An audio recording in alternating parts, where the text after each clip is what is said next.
Hare Krishna. Om Jnana Timirandasya Gyananjana Salakaya Chakshurun Militam Yena Tasmai Shri Gurave Namaha Shri Chaitanya Manobhistam Stapitam Yena Bhutale Swayam Rupa Kadamayam Dadati Swapadantikam Vandeham Shri Guru Shri Yuta Padakamalam Shri Gurun Vaishnavamscha Shri Rupam Sagrajatam Sagana Raghunatan Vitam Tam Sajivam Sadvetam Savadutam Parijana Sahitam Krishna Chaitanya Devam Shri Radha Krishna Padam Sagana Lalita Shri Visakan Vitamscha He Krishna Karuna Sindhu Dinabandho Jagatpake Gopesha Gopika Kanta Radha Kanta Namostate Tapta Kanchana Gorange Radhe Vrindavaneshwari Vrishabhanu Sute Devi Pranamami Hari Priye Vanchakalpa Tarubhyascha Kripa Sindhu Bhayevacha Patitanam Pavanebhyo Vaishnavebhyo Namo Namaha Shri Krishna Chaitanya Prabhu Nityananda Shri Advaita Gadadhara Shri Vasadi Gaura Bhakta Vrinda Hare Krishna Krishna Krishna Hare Hare Hare Rama Rama Rama Hare Hare Nama Om Vishnu Padaya Krishna Prastaya Bhutale Srimate Bhakti Vedanta Swamin Iti Namine Namaste Saraswati Deve Gauravani Pracharine Nirvisesa Sunyavadi Paschachade Jatarine. Hare Krishna. I think Anthony's just arrived. And so we're reading, I think we start chapter 19 now, planting the seed.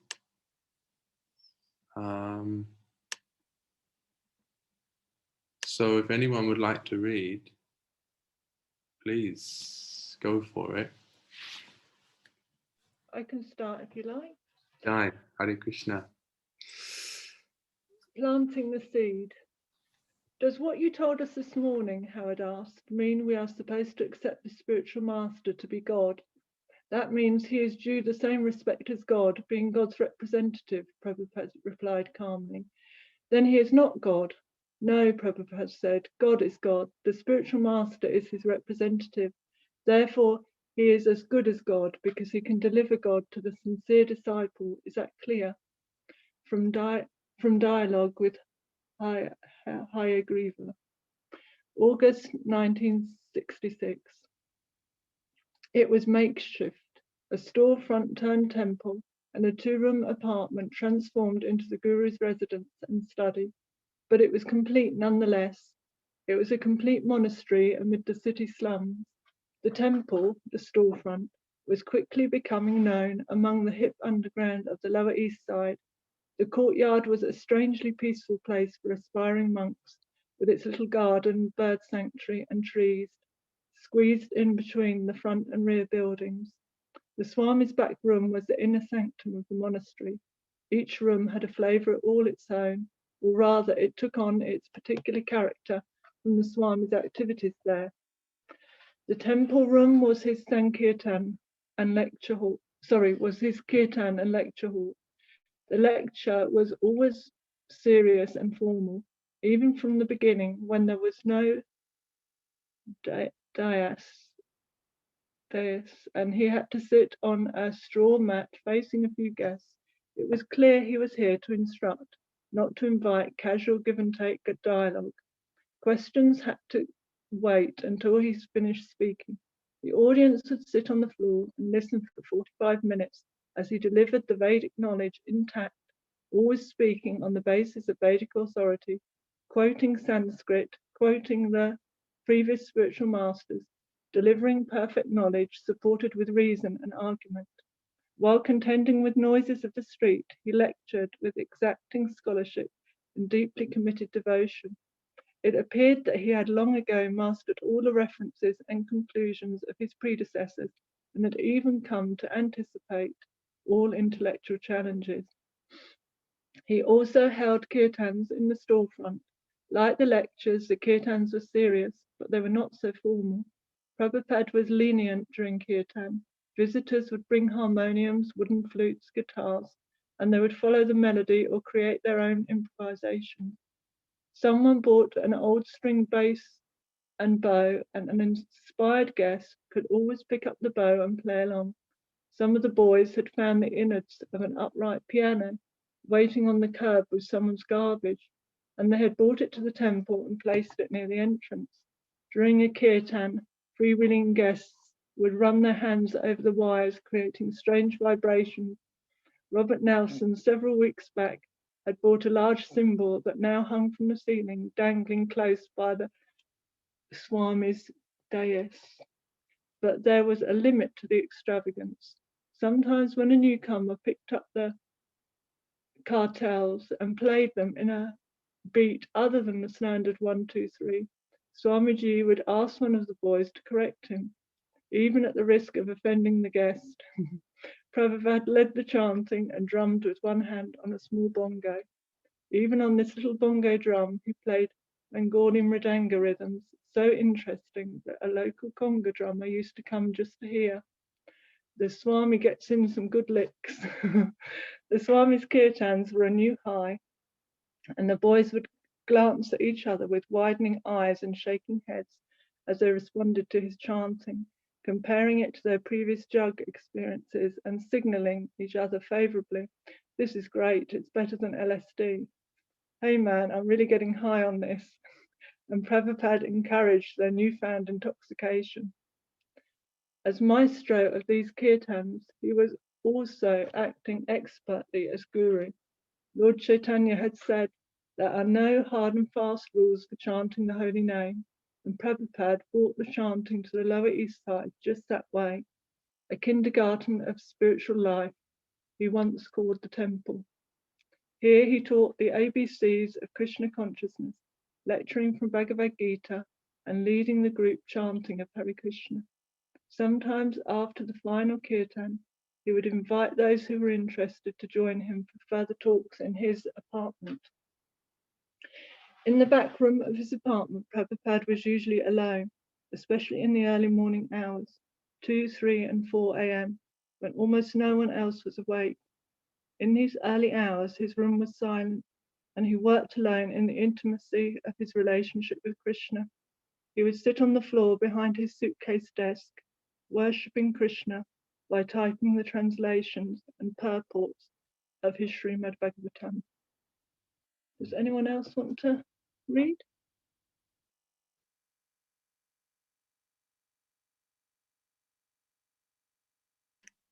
Hare Krishna. You want to go? Okay. But this same back room was also used for meetings, and anyone who brought himself to knock on the Swami's door could enter and speak with him at any time, face to face. Prabhupada would sit back from his typewriter and give his time to talking, listening, answering questions, sometimes arguing or joking. A visitor might sit alone with him for half an hour before someone else would knock, and Swamiji would invite the newcomer to join them. New guests would come and others would go, but Swamiji stayed and sat and talked. Generally, visits were formal. His guests would ask philosophical questions and he would answer, much the same as after a lecture in the storefront. But occasionally, some of the boys who were becoming serious followers would monopolize his time, especially on Tuesday, Thursday, Saturday, and Sunday nights, when there was no evening lecture in the temple. Often they would ask him personal questions. What was it like when he first came to New York? What about India? Did he have followers there? Were his family members devotees of Krishna? What was his spiritual master like? And then Prabhupada would talk in a different way, quieter, more intimate, and humorous. He told how one morning in New York he had first seen snow and thought someone had whitewashed the buildings. He told how he had spoken at several churches in Butler, and when the boys asked what kind of churches they were, he smiled and replied, "I don't know," and they laughed with him. He would reminisce freely about the British control of India and about Indian politics. He told them it was not so much Gandhi as Subhas Chandra Bose who had liberated India. Subhas Chandra Bose had gone outside of India and started the Indian National Army. He entered into an agreement with Hitler that Indian soldiers fighting for British India who surrendered to the Germans could be returned to the Indian National Army to fight against the British. And it was this show of force by Bose, more than Gandhi's non-violence, which led to India's independence. He talked of his childhood at the turn of the century, when street lamps were gaslit and carriages and horse-drawn trams were the only vehicles on Calcutta's dusty streets. These talks charmed the boys even more than the transcendental philosophy of Bhagavad Gita and drew them affectionately to him. He told about his father, Gurmohan Dey, a pure Vaishnav. His father had been a cloth merchant, and his family had been intimately related with the aristocratic Muliks of Calcutta.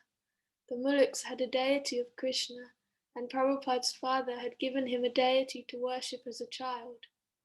He used to imitate the worship of the Govinda deity in the Muliks' temple. As a boy, he had held his own Rath Yatra festivals each year, imitating in miniature the gigantic festival at Jagannath Puri, and his father's friends used to joke, "Oh, the Rath Yatra ceremony is going on at your home and you don't invite us. What is this?" His father would reply, "This is a child's play, that is all."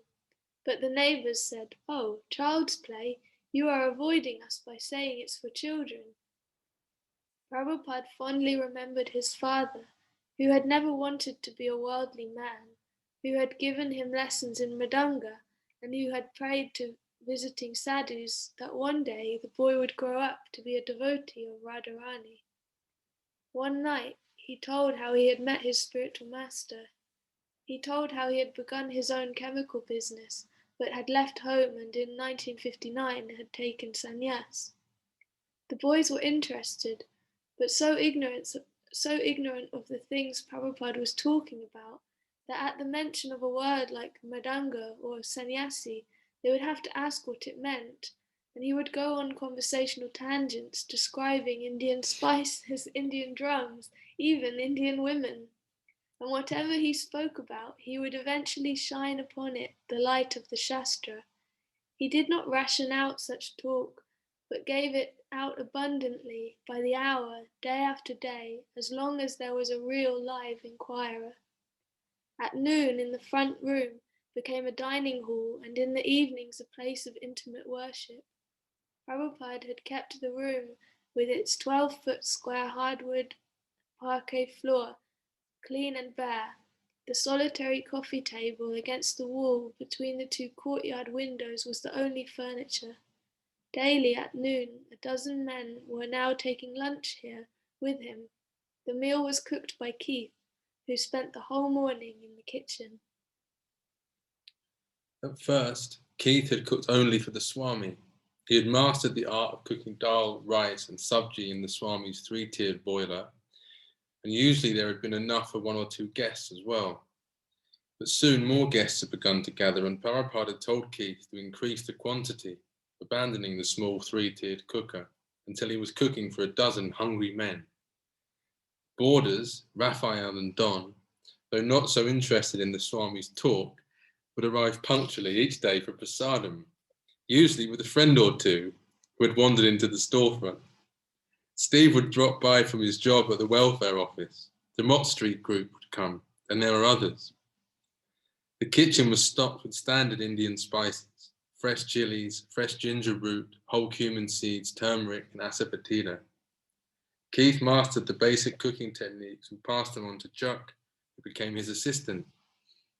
Some of the other boys would stand at the doorway of the narrow kitchenette to watch Keith, as one thick pancake-like chapati after another blew up like an inflated football over the open flame and then took its place in the steaming stack.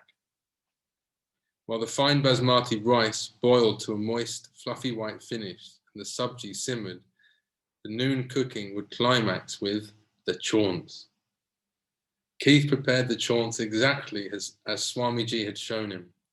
Over the flame, he had set a small metal cup, half filled with clarified butter, and then put in cumin seeds.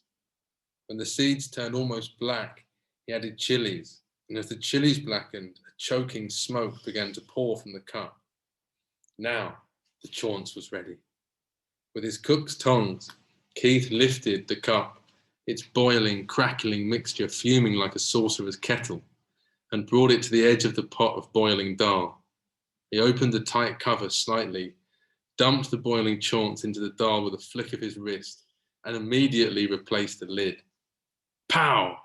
The meeting of the chaunts and dal created an explosion, which was then greeted by cheers from the doorway, signifying that the cooking was now complete. This final operation was so volatile that it once blew the top of the pot to the ceiling with a loud smash, causing minor burns to Keith's hand. Some of the neighbors complained of acrid, penetrating fumes, but the devotees loved it. When lunch was ready, Swamiji would wash his hands and mouth in the bathroom and come out into the front room. His soft, pink-bottomed feet always bare, his saffron dhoti reaching down to his ankles. He would stand by the coffee table, which held the picture of Lord Chaitanya and his associates, while his own associates stood around him against the walls. Keith would bring in a big tray of chapatis, stacked by the dozens, and place it on the floor before the altar table, along with pots of rice, dal, and sabji. Swamiji would then recite the Bengali prayer for offering food to the Lord, and all present would follow him by bowing down, knees and head to the floor, and approximating the Bengali prayer one word at a time. While the steam and mixed aromas drifted up like an offering of incense before the picture of Lord Chaitanya, Swami's followers bowed their heads to the wooden floor and mumbled the prayer. Prabhupada then sat with his friends, eating the same prasadam as they, with the addition of a banana and a metal bowl full of hot milk. He would slice the banana by pushing it downward against the edge of the bowl, letting the slices fall into the hot milk. Hare Krishna.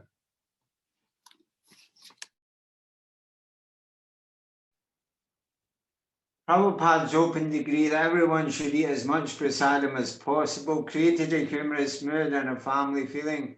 No one was allowed simply to sit picking at his food, nibbling politely. They ate with a gusto. Swamiji almost insisted upon. If he saw someone not eating heartily, he would call the person's name and smilingly protest. Why are you not eating? Take prasadam. And he would laugh. Then when I was coming to your country on a boat, he said, I thought, how will the Americans ever eat this food? And as the boys pushed their plates forward for more, Keith would serve settings, more rice, dal, chapati, and sabji. After all, it was spiritual. You were supposed to eat a lot. It would purify you, would free you from Maya. Besides, it was good, delicious, spicy. This was better than American food. It was like chanting. It was far out. You got a high from eating this food. They ate with the right hand, and then still Keith and the herd had already learned this, had even tasted similar dishes, but as they told the Swami and a room full of believers, the food in India had never been this good. One boy, Stanley, was quite young, and Prabhupada, almost like a doting father, watched over him as he ate. Stanley's mother had personally met Prabhupada and said that only if he took personal care of her son would she allow him to live in the monastery. Prabhupada complied. He diligently encouraged the boy until Stanley gradually took on a ferocious appetite and began consuming 10 chapatis at a sitting, and would have taken more had Swamiji not told him to stop. But aside from Swamiji's limiting Stanley to 10 chapatis, the word was always more, take more. When Prabhupada was finished, he would rinse and leave the room. Keith would catch a couple of volunteers to help him clean up, and the others would leave. Occasionally on a Sunday, Prabhupada would cook a feast with special Indian dishes. Steve Swamiji personally cooked the prasadam and then served it to us upstairs in the front room. We all sat in rows, and I remember him walking up and down in between the rows of boys passing before us with his bare feet and serving us with a spoon from different pots. He would ask, what did we want? Did we want more of this? And he would serve us with pleasure. These dishes were not ordinary, but sweets and savories like sweet rice and kachoris with special taste. Even after we had taken a full plate, he would come back and ask us to take more. Once he came to me and asked what I would like more of. I would like some more sweet rice. In my early misconceptions of spiritual life, I thought I should deny myself what I liked best. So for some more plain rice, but even that plain rice was fancy yellow rice with fried cheese balls. On off nights, his apartment was quiet.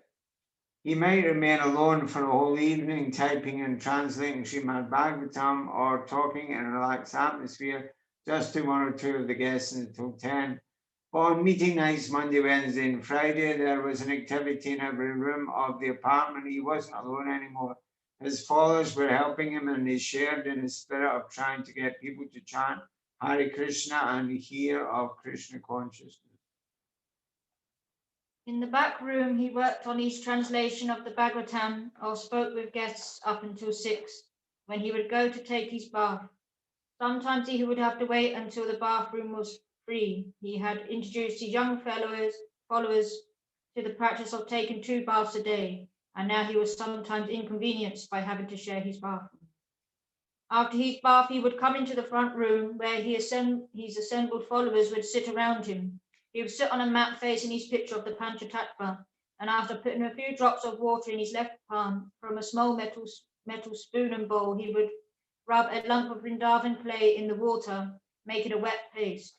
He would then apply the clay markings of Vaishnava Tilak, dipping it into the yellowish paste in his left hand with the ring finger of his right. He would scrape wet clay from his palm, and while looking into a small mirror which he held definitely between the thumb and the pinky of his left hand, he would mark a vertical clay strip up his forehead and then trim the clay into 2 parallel lines by placing the little finger on his right hand between his eyebrows and running it upward past the hairline, clearing a path in the still moist clay. Then he marked 11 other places on his body while the boys sat observing, sometimes asking questions or sometimes speaking their own understanding of Krishna. Prabhupada: my Guru Maharaj used to put on tilak without a mirror. Devotee: did it come out neat? Prabhupada: neat or not neat, that does not matter. Yes, it was also neat. Prabhupada would then silently recite the Gayatri mantra. Holding his brahmana's sacred thread and looping it around his right thumb, he would sit erect, silently moving his lips. His bare shoulders and arms were quite thin, as was his chest, but he had a round and slightly protruding belly. His complexion was as scanty smooth as a young boy's, except for his face, which bore signs of age. The movement of his hands were methodical as a carrot, yet delicate. He picked up 2 brass bells in his left hand and began ringing them. Then, lighting 2 sticks of incense from the candles near the picture of Lord Chaitanya and his associates, he began waving the incense slowly in small circles before Lord Chaitanya. While still ringing the bells, he looked deeply at the picture and continued cutting spirals of fragrant smoke, all the while ringing the bells. None of the boys knew what he was doing, although he did it every evening. But it was a ceremony. It meant something. The boys began to call the ceremony bells. Okay. After bells Monday, Wednesday and Friday, it would usually be time for the evening kirtan. Some of the devotees would already be downstairs greeting guests and explaining about the Swami and the chanting. But without the Swami, nothing could begin. No one knew how to sing or drum, and no one dared think of leading the mantra chanting without him. Only when he entered at 7 o'clock could they begin. Freshly showered and dressed in his clean Indian hand-woven cloth, his arms and body decorated with the arrow-like Vaishnava markings, Prabhupada would leave his apartment and go downstairs to face another ecstatic opportunity to glorify Krishna. The tiny temple would be crowded with wild, unbrahminical, candid young Americans. Don was a test of Swami's tolerance. He had lived in the storefront for months, working little and not trying to change his habits. He had a remarkable speech of affectation. Instead of talking, he enunciated his words as if he were reciting them from a book, and he never used contractions. It wasn't that he was intellectual, just that somehow he had developed a plan to abolish his natural dialect. Don's speech struck people as bizarre, like it might be the result of too many drugs. It gave him the air of being not an ordinary being, and he continuously took marijuana, even after Swamiji had asked those who lived with him not to. Sometimes during the day, his girlfriend would join him in a storefront, and they would sit together, talking intimately and sometimes kissing. But he liked the Swami. He even gave some money once. He liked living in the storefront, and Swamiji didn't complain. But others did. One day, an interested newcomer dropped by the storefront and found Don alone, surrounded by the sharp aroma of marijuana. He'd been smoking pot, but the Swami doesn't want anyone smoking here. Don denied it. I have not been smoking. You are not speaking the truth. The boy then reached in Don's shirt pocket and pulled out a joint, and Don hit him in the face. Several of the boys found out. They weren't sure what was right. What would the Swami do? What do you do if someone smokes pot? Even though a devotee was not supposed to, could it be allowed sometimes? They put the matter before Swamiji. Prabhupada took it very seriously, and he was upset, especially about the violence. He hit you? He asked the boy. I will go down myself and kick him in the head. Then Prabhupada thought about it and said that Don should be asked to leave, but Don had already left. The next morning, during Swamiji's class, Don appeared at the front door. From his dais, Swamiji looked out at Don with great concern, but his concern was for ISKCON. Asked him, Prabhupada requested Roy, who sat nearby, if he has marijuana, then he cannot come in our society. He cannot come in our society. Prabhupada was like an anxious father, afraid for the life of his infant. ISKCON. Roy went to the door and told Don he would have to give up his drugs if he entered, and Don walked away. Raphael was not interested in spiritual discipline. He was a tall young man with long, straight brown hair, and like Don, tried to stay aloof and casual towards Swamiji. When Prabhupada introduced japa and encouraged the boys to chant during the day, Raphael didn't go for it. He said he liked a good kirtan, but he wouldn't chant on beads. Anybody else?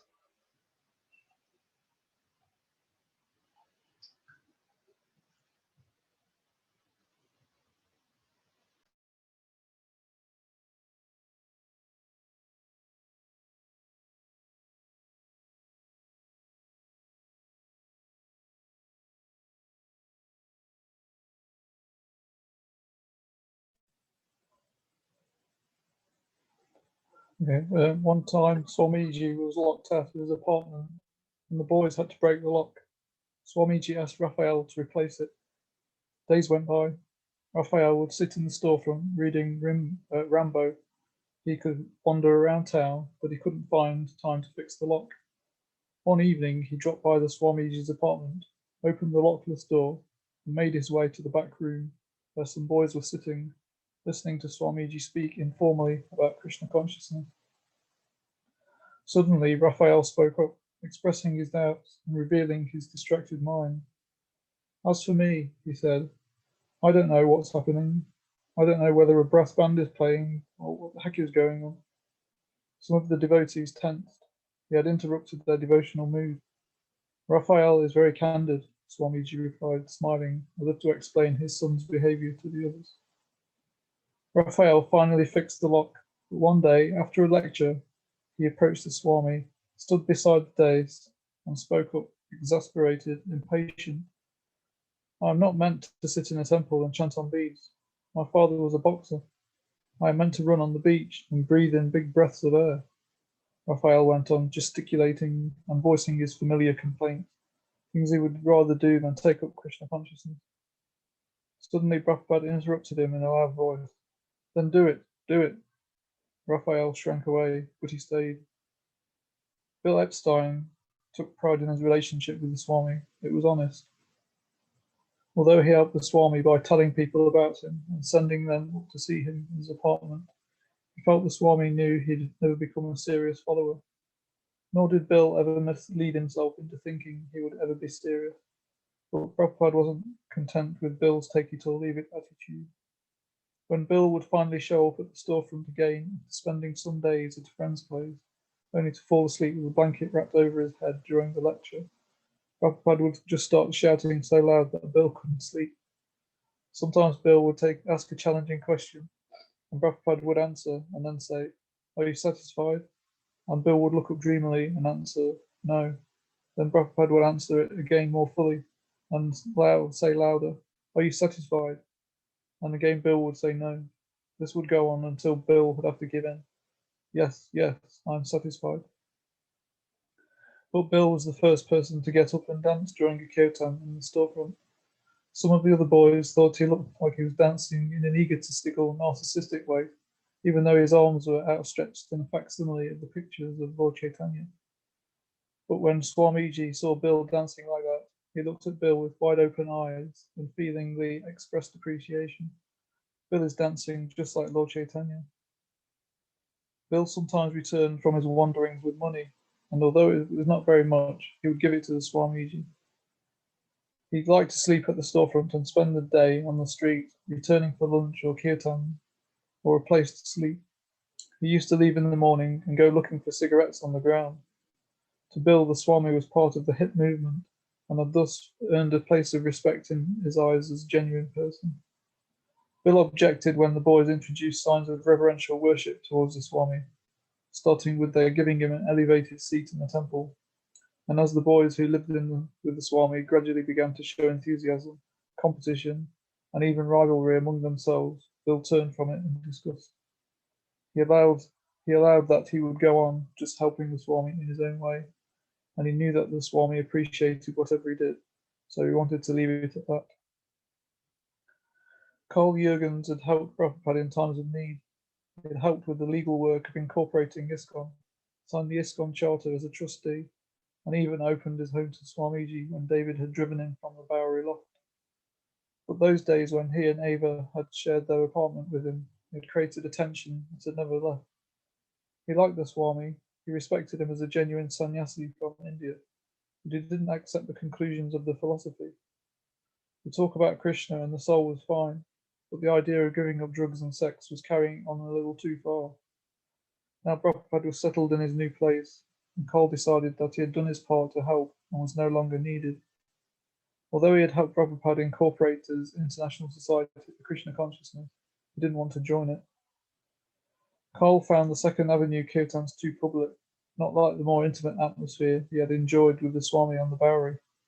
Now the audiences were larger, and there was an element of wild letting loose that they had never had on the Bowery.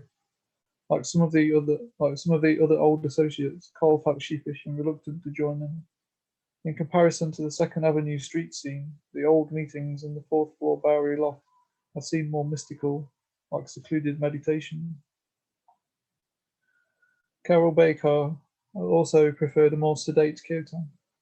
She thought people were trying to take out their personal frustrations by the wild singing and dancing. The few times she did attend evening kirtans on 2nd Avenue were tense moments. One time, a group of teenagers had come into the storefront mocking and shouting, "Hey, what the hell is this?" She kept thinking that at any moment a rock was going to come crashing through the big window. And anyway, her boyfriend wasn't interested. James Green felt embarrassed.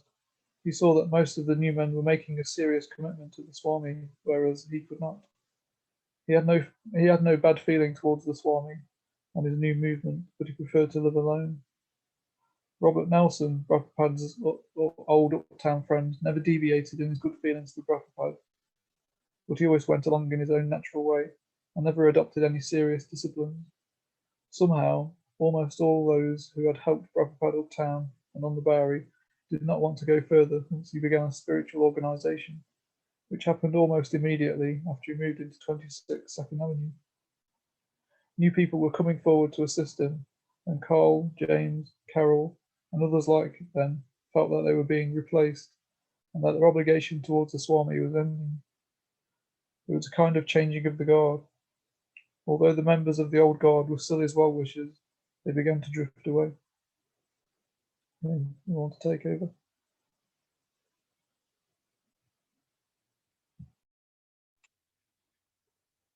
Bruce Schaff had just graduated from New York University and was applying for a job. One day an ex-roommate told him about the Swami he had visited down on 2nd Avenue. "They sing there," his friend said, "and they have this far-out thing where they have some dancing. And Allen Ginsberg was there." The Swami was difficult to understand, his friend explained, and besides that, his followers recorded his talks on a tape recorder. Why should he have a big tape recorder? That's not very spiritual. But Bruce became interested. He was already a devotee of Indian culture.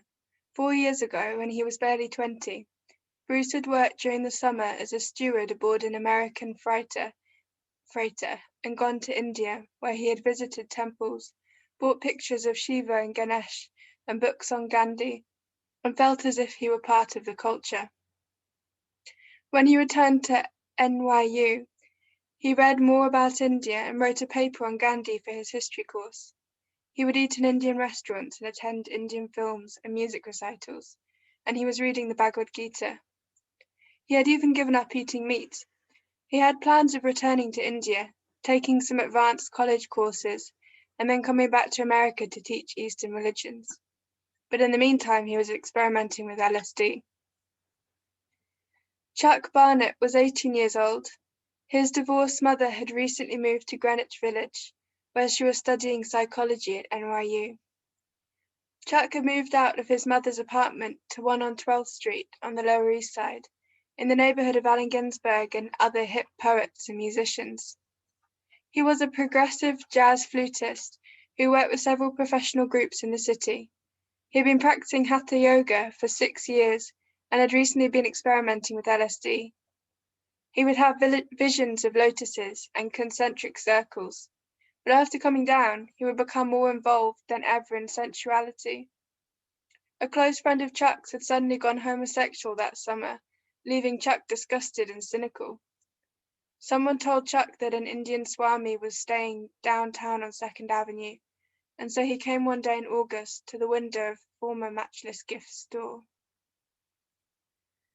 Steve Guarino, the son of a New York fireman, had grown up in the city and graduated from Brooklyn College in 1961.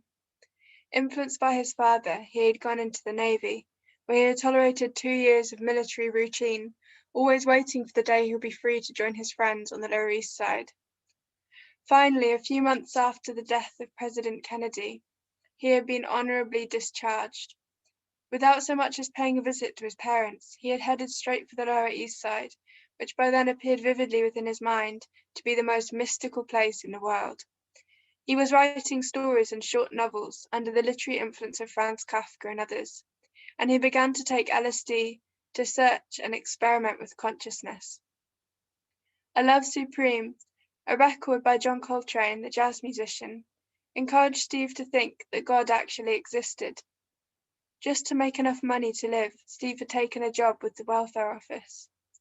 One afternoon during his lunch hour, while walking down 2nd Avenue, he saw that the matchless gift store had a small piece of paper in the window, announcing Lectures in Bhagavad Gita, A.C. Bhaktivedanta Swami. Chuck. I finally found 2nd Avenue and 1st Street, and I saw through the window that there was some chanting going on inside, and some people were sitting up against the wall. Beside me on the sidewalk, some middle-class people were looking in and giggling. I turned to them, and with my palms folded, I asked, "Is this where a Swami is?" They giggled and said, "Pilgrim, your search is ended." I wasn't surprised by this answer, because I felt it was the truth. Bruce and Chuck, unknown to one another, lived only 2 blocks apart. After the suggestion from his friend, Bruce also made his way to the storefront. Bruce. I was looking for Hare Krishna.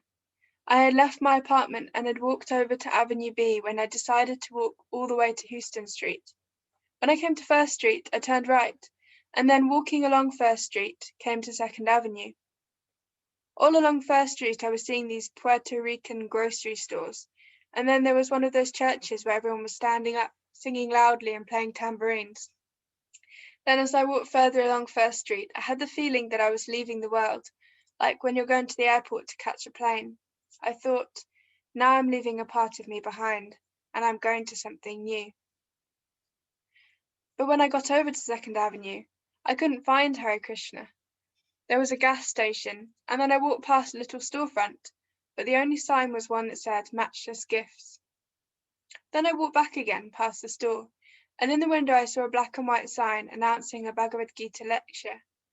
I entered the storefront and saw a pile of shoes there, so I took off my shoes and came in and sat down near the back. Steve. I had a feeling that this was a group that was already established and had been meeting for a while. I came in and sat down on the floor, and a boy who said his name was Roy was very courteous and friendly to me. He seemed to be one who had already experienced the meetings. He asked me my name, and I felt at ease. Suddenly the Swami entered, coming through the side door.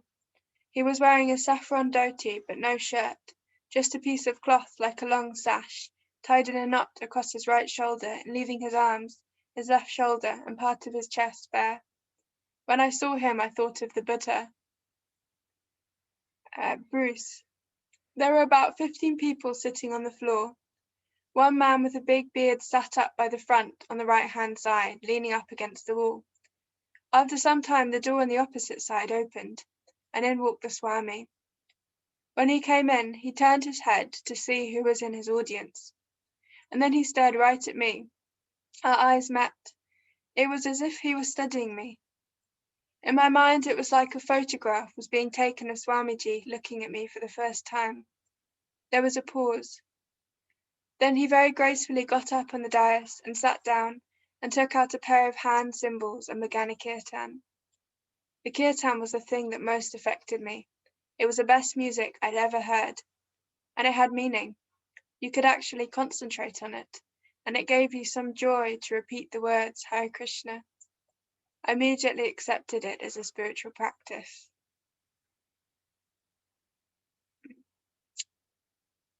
I'll read one more. Chuck.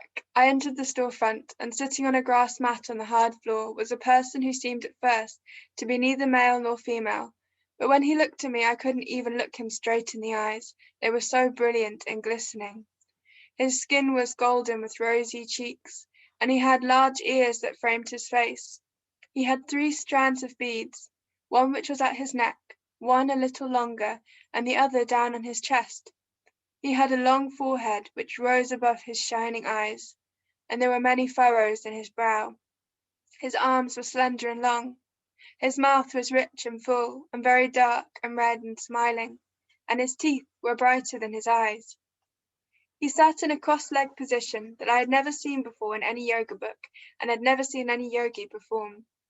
It was a sitting posture, but his right foot was crossed over the thigh and brought back beside his left hip, and one knee rested on the other directly in front of him. His every expression and gesture was different from those of any other personality I had ever seen, and I sensed that they had meanings that I did not know, from a culture and a mood that were completely beyond this world. There was a mole on his side and a peculiar callus on his ankle, a round callus similar to what a karate expert develops on his knuckle. He was dressed in unhemmed cloth, dyed saffron. Everything about him was exotic, and his whole effulgence made him seem to be not even sitting in the room, but projected from some other place. He was so brilliant in colour that it was like a Technicolor movie, and yet he was right there. I heard him speaking. He was sitting right there before me, yet it seemed that if I reached out to touch him, he wouldn't be there. At the same time, seeing him was not an abstract or subtle experience, but a most intense presence. After their first visit to the storefront, Chuck, Steve, and Bruce each got an opportunity to see the Swami upstairs in his apartment. Steve, I was on my lunch hour and had to be back in the office very soon. I was dressed in a summer business suit. I had planned it so that I had just enough time to go to the storefront and buy some books, then go to lunch and return to work. At the storefront, one of Swami's followers said that I could go up and see the Swami. I went upstairs to his apartment and found him sitting at his sitting place with a few boys. I must have interrupted what he was saying, but I asked him if I could purchase the 3 volumes of the Srimad Bhagavatam. One of the devotees produced the books from the closet opposite Prabhupada's seat. I handled the books. They were a very special colour not usually seen in America, a reddish natural earth like a brick, and I asked him how much they cost. $6 each, he said. I took $20 out of my wallet and gave it to him. He seemed the only one to ask about the price of books or give the money to, because none of the others came forward to represent him. They were just sitting back and listening to him speak. These books are commentaries on the scriptures, I asked, trying to show that I knew something about books. Swamiji said yes, they were his commentaries. Sitting, smiling, at ease, Swamiji was very attractive. He seemed very strong and healthy. When he smiled, all his teeth were beautiful, and his nostrils flared aristocratically. His face was full and powerful. He was wearing an Indian cloth robe, and as he sat cross-legged, his smooth-skinned legs were partly exposed. He wore no shirt, but the upper part of his body was wrapped with an Indian cloth shawl. His limbs were quite slender, but he had a protruding belly. When I saw that Swamiji was having to personally handle the sale of books, I did not want to bother him. I quickly asked him to please keep the change from my $20. I took the 3 volumes without any bag or wrapping and was standing preparing to leave when Swamiji said, "Sit down," and gestured that I should sit opposite him like the others. He had said "sit down" in a different tone of voice. It was a heavy tone and indicated that now the sale of books was completed, I should sit with the others and listen to him speak. He was offering me an important invitation to become like one of the others, who I knew spent many hours with him during the day, when I was usually at my job and not able to come. I envied their leisure in being able to learn so much from him and sit and talk intimately with him. By ending the sales transaction and asking me to sit, he assumed that I was in need of listening to him and that I had nothing better in the world to do than to stop everything else and hear him. But I was expected back at the office. I didn't want to argue, but I couldn't possibly stay. "I'm sorry, I have to go," I said definitely. "I'm only on my lunch hour." As I said this, I had already started to move for the door, and Swamiji responded by suddenly breaking into a wide smile and looking very charming and very happy. He seemed to appreciate that I was a working man, a young man on the go. I had not come by simply because I was unemployed and had nowhere else to go and nothing to do. Approving of my energetic demeanor, he allowed me to take my leave. Chuck. One of the devotees in the storefront invited me upstairs to see the Swami in private. I was led out of the storefront into a hallway and suddenly into a beautiful little garden with a picnic table, a bird bath, a birdhouse, and flower beds. After we passed through the garden, we came to the middle-class apartment building. We walked up the stairs and entered an apartment which was absolutely bare of any furniture, just white walls and a parquet floor. He led me through the front room and into another room, and there was the Swami, sitting in that same majestic spiritual presence on a thin cotton mat, which was covered by a cloth with little elephants printed on it, and leaning back on a pillow which stood against the wall.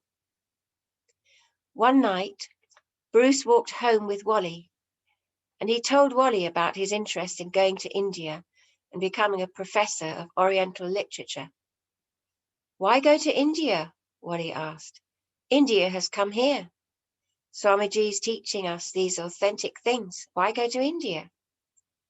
Bruce thought Wally made sense, so he resolved to give up his long-cherished idea of going to India, at least as long as he could go on visiting the Swami. Bruce. I decided to go and speak personally to Swamiji, so I went to the storefront. I found out that he lived in an apartment in the rear building. A boy told me the number, and said I could just go and speak with the Swami. He said, yes, just go. So I walked through the storefront, and there was a little courtyard where some plants were growing. Usually in New York, there is no courtyard, nothing green, but this was very attractive. And in that courtyard, there was a boy typing at a picnic table, and he looked very spiritual and dedicated. I hurried upstairs and rang the bell for apartment number 2C. After a little while, the door opened, and it was the Swami. Yes, he said. And I said, I would like to speak with you. He opened the door wider and stepped back and said, yes, come. We went inside together into his sitting room and sat down facing each other.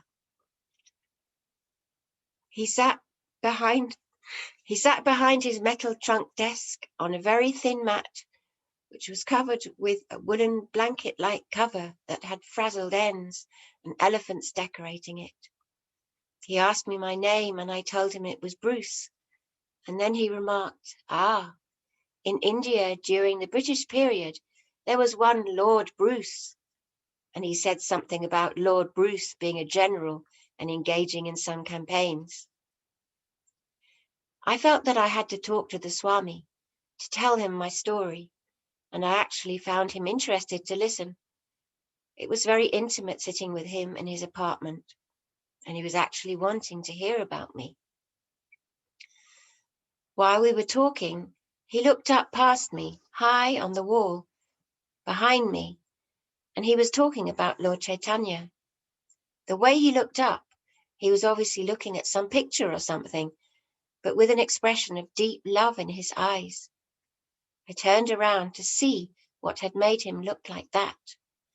Then I saw the picture in the brown frame, Lord Chaitanya dancing in kirtan. Inevitably, meeting with Prabhupada meant a philosophical discussion. Chuck. I asked him, can you teach me Raj Yoga? Oh, he said, here is Bhagavad Gita. He handed me a copy of the Gita. Turn to the last verse of the 6th chapter, he said, and read. I read the translation out loud. And of all yogis, he who is worshipping me with faith and devotion, I consider to be the best. I could not comprehend what faith and devotion meant, so I said, sometimes I'm getting some light in my forehead. That is hallucination, he said. So abruptly he said it Although he did not strain his person, the words came at me so intensely that it completely shocked me. Raj means king. King yoga, he said. But this is emperor yoga. I knew that he had attained such a high state, not by using chemicals from a laboratory or by any Western speculative process, and this was certainly what I wanted. Are you giving classes? I asked. He said, yes, if you come at 6 in the morning, I'm giving classes in the Gita. And bring some flower or fruit for the deity. I looked into the adjoining room, which was bare with a wooden parquet floor, bare walls and a tiny table, and on the table was a picture of 5 human-like figures with their arms raised above their heads. Somehow their arms and faces were not like any mortal that I'd ever seen. I knew that the picture was looking at me. When I came out on the street in front of the storefront, there were a few people standing around, and I said, I don't think I'm going to take LSD anymore. I said it out loud to myself, but some other people heard me.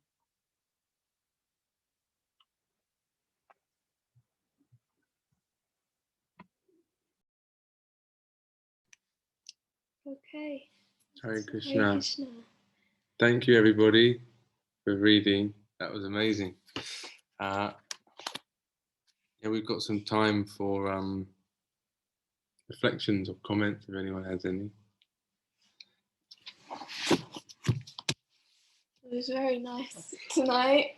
Yeah, but apologies for my little outburst there. I couldn't barely get through that little bit that we were reading. In the middle, the pot flew up onto the ceiling. Just before we started doing this, I was reading the 7th chapter of Bhagavad Gita. I don't know where it is, but somewhere in it, Prabhupada says that in the beginning of spiritual life, when you're trying to give up material life, you try and reject like all activities, you know, you think it's all Maya, all activities.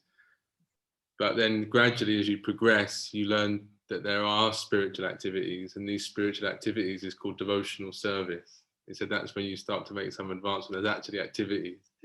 I was thinking they wanted to have plain rice and all this stuff, you know, but actually when the pot is blowing off the ceiling and everyone's shouting, you know, they're getting it. And I was thinking we're enjoying reading it. So I was thinking maybe I'm making some advancement as well, because it was so much fun to read. Their spiritual activities. It was great. Yeah, I always remember that bit about the 10 chapatis. The guy kept taking chapati. I always remember that because I remember when we used to live in a temple, we used to read the, well, whoever was giving the Bhagavatam class used to read a bit of Lilamrta before that. So I always remember hearing that the guy was just chapati after chapati after chapati till Prabhupada told him to stop. Yeah, it must have been really nice being there in those days. I mean, it must have been amazing just sitting there, you know, Prabhupada walking around serving everybody, you know. He's like, you know, the Paramahamsa, and he's going around serving everybody, you know, that's just brand new, you know. It's like, you know, normally it's like everybody's like serving the spiritual master, and they all running around and making sure he's getting the right plate, and, you know, everybody fussing. And, you know, in the beginning days, Prabhupada was going around in his bare feet serving everybody. It's totally amazing, huh? Mm. Yeah, yeah, sorry. Oh, it was just yeah, when somebody was reading about the potty, the lid blowing off as well, that reminded me when I first cooked popcorn, you know. I thought, well, it says in the recipe, put the lid on the pot. I thought it doesn't really matter, you know, it's just one of these things that says in the recipe, you know. It was the first time I was cooking it, and then I didn't put the lid on the pot. And I went out of the kitchen, and I come back, and the popcorn was like, you know, I thought, oh, that's why you put the lid on the pot. And I put the lid on the pot. So that reminded me of that. Oh, So best always to follow the cookbook, innit? yeah. Yeah. Put Yeah. the lid on the pot, put the lid on the pot. I was trying to figure out how did that even happen? I can't even The imagine. pot hit the ceiling. Like scientifically, Yeah. how do those Oh, things combine This has got to be beyond science, to surely. explode? Yeah, this is some Lila. I couldn't figure out. I mean, there's half a cup of ghee going in there. It's quite a lot, but the pot.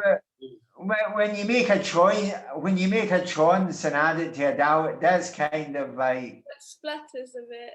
Yeah, it does kind of. So it must have been a big chance and a big dal, you know.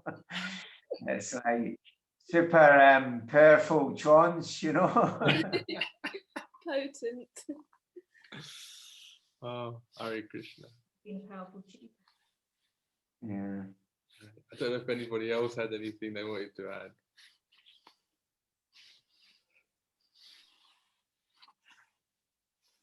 It's very nice hearing everybody's. I don't know if you get it on the screen, but most of what we're reading is in italics. It's all first-hand accounts of what everybody thought and felt when they met Prabhupada and everything. So that's always really nice to read. Everybody's first-hand, accounts.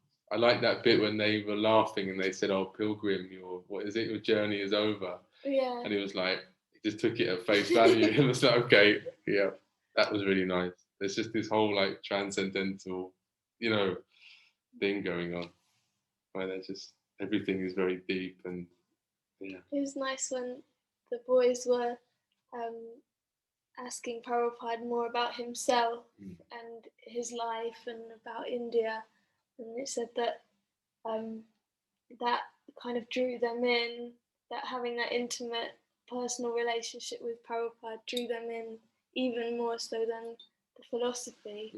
I thought that was really nice.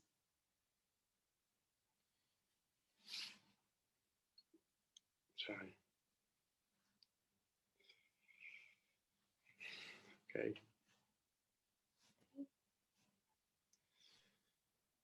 Yeah, you always do feel a kind of warmth and intimacy reading that book, don't you? It's like, the very early days, it's, there's more of, I do anyway, it's kind of like there's an attraction there that's kind of,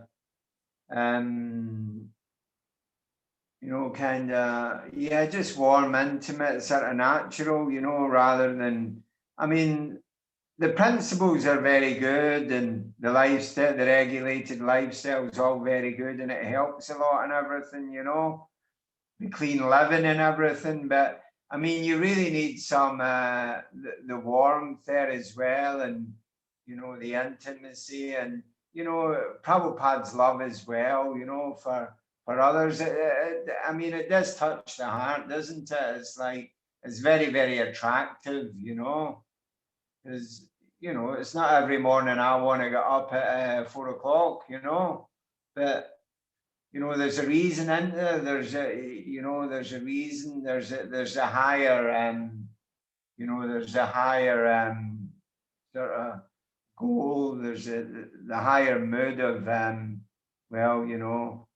Prabhupada made a big sacrifice for us. We should reciprocate, we should take his mood of doing things for others also, So, it's very nice reading the Lilamrta, as well as, reading the Bhagavatam in the morning. You kind of need both, don't you? You kind of need the philosophy, the principles, the rules and regulations, and you need to feel that kind of sort of warmth and intimacy too, don't you? To make it all kind of complete and like a lifestyle, like,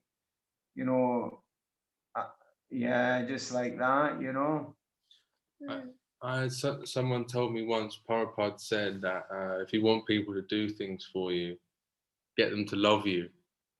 Yeah, that's right. Yeah, I'm told that was Prabhupada's strategy in the beginning, that I'm told he had a dream, and the other members of the Guru Parampara were there, and Prabhupada said to them that people, they can't understand Krishna. They don't really, they don't really know what I'm talking about when I talk about Krishna. They can't quite grasp the concept of Krishna. And some of the other members of the Guru Parampara say, yes, it's, but Prabhupada says they seem to be attracted to me. They like me, they're attracted to me. And some of the other members of the Guru Parampara say, yes, that's right. They can see you, they're attracted to you. So, you know, get them to love you first. So I'm told that was his strategy, yeah. Yeah, that sounds about right. And then you think when things, you know, when you're trying to do something that's very difficult, or for me anyway, just to think of Prabhupada, you know, you think, oh, you kind of almost, you can't help yourself but try and do it. You know, whatever it is you're trying to do. So hearing about Lilamrta, it does help you to sort of fall in love with Prabhupada, and then makes you want to do something, whatever that is. Yeah, it's very powerful. Yeah. Jai. Okay, Hare Krishna, everyone. Thank you. And yeah, we'll put this up. We'll carry on with it next week. Thanks everyone for reading. Radha Priya and Cecilia, it's really nice to hear you guys read. We haven't heard you both for a while. We missed it. So it was really sweet, especially to hear you read, but also everyone else, obviously. But yeah, we missed you in particular. Thank you. No, it's, yeah. Srila Prabhupada ki Jai. Vaishnava Sangha ki Jai. Nitai Haribol.